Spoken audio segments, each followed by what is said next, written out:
Ladies and gentlemen, brothers and sisters, friends and seekers, welcome. Let me ask you something. What's going on in your heart right now? Is it at peace? Is it restless? Is it open? Or is it closed? You see, the heart is like a house. You've got to ask yourself, who's living in my house and who's raiding my fridge? Because the state of your heart will determine the state of your life. Today, I want to talk to you about 3 dangerous conditions of the heart. But don't worry, we're not here for a diagnosis. We're here for transformation. So buckle up, because we're about to take a heart check like no other. Let me start with a story. Picture this. A man lives in a beautiful home, but he leaves the door wide open. Strangers come in, throw a party, steal his valuables, and trash the place. The next morning, he wakes up and says, "Why is my house such a mess?" You probably want to yell, because you left the door open, genius. Now, that house is the unguarded heart. It's accessible to everyone and everything, especially Satan and his angels. This heart has been robbed of faith, hope, and love. Fear, stress, and anxiety have moved in, paying no rent. And when someone comes along and sows a seed of faith, Satan snatches it away faster than a toddler grabbing a candy. Does this sound familiar? Maybe your heart feels exposed. Maybe you're struggling with doubt, fear, or just plain emptiness. But here's the good news. God is in the restoration business. He can kick out the squatters in your heart and lock the door to Satan. All you need to do is pray, fast, and seek the help of a spiritual guide. God doesn't just fix the heart, He gives you brand new ones. Let me ask you another question. Have you ever tried to plant flowers in gravel? I don't recommend it. The seed can't take root, and when the sun comes out, the poor plant withers away faster than an ice cube in a microwave. That's the rocky heart. This heart is hardened by selfish pride and greed. Sure, it might look good on the outside, like a rock garden, but try planting faith there. It's a no-go.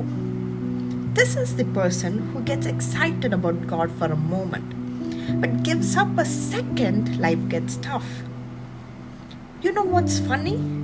Some people treat faith like a New Year's resolution. This year, I'm going to gym. Oh, I mean church. And 3 weeks later, they're back on their couch eating chips saying, "Well, that was hard." Well, let me tell you something. Faith isn't a fad, it's a lifestyle.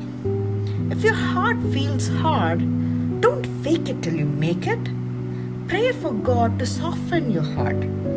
He can take your cold, rocky heart and replace it with a warm, tender, and full of love heart. Now, this one might hit close to home. The thorny heart is a heart that's full of potential, but just crowded.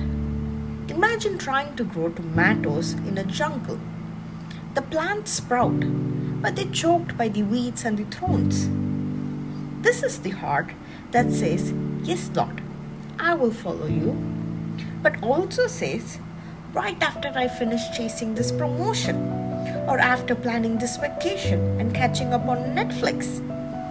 The thorns are the worldly desires, money, fame, comfort, and distractions. And let's be real, some of us are hoarders. Our hearts are full of stuff, but there's no room for God. Here's the tough truth. You can't grow spiritually if you're clinging to things of this world. You've got to do something. You've got to pull out the weeds, pull out the distractions, cut away the thorns. Surrender your heart to God. Let Him plant seeds of peace, joy, and purpose. Now let's talk about the ideal heart, the good heart. This is the heart that's humble, open, and ready for God to work. Imagine a farmer carefully preparing his field, planting seeds, and waiting for the rain. He doesn't rush the process. He trusts that in time the seeds will grow and produce a harvest. The good heart doesn't just accept the word of God, it treasures it. It's patient, it's selfless, and it's full of love and compassion. And when the season is right, it produces fruit, a life that glorifies God. So, what about you? Is your heart a pathway, a rock garden, a thorn patch, or a fertile field? Here's the truth. If your heart isn't in the right condition, you're not stuck there. God is the ultimate gardener. He can till the soil, remove the rocks, and uproot the thorns. All you have to do is invite Him in.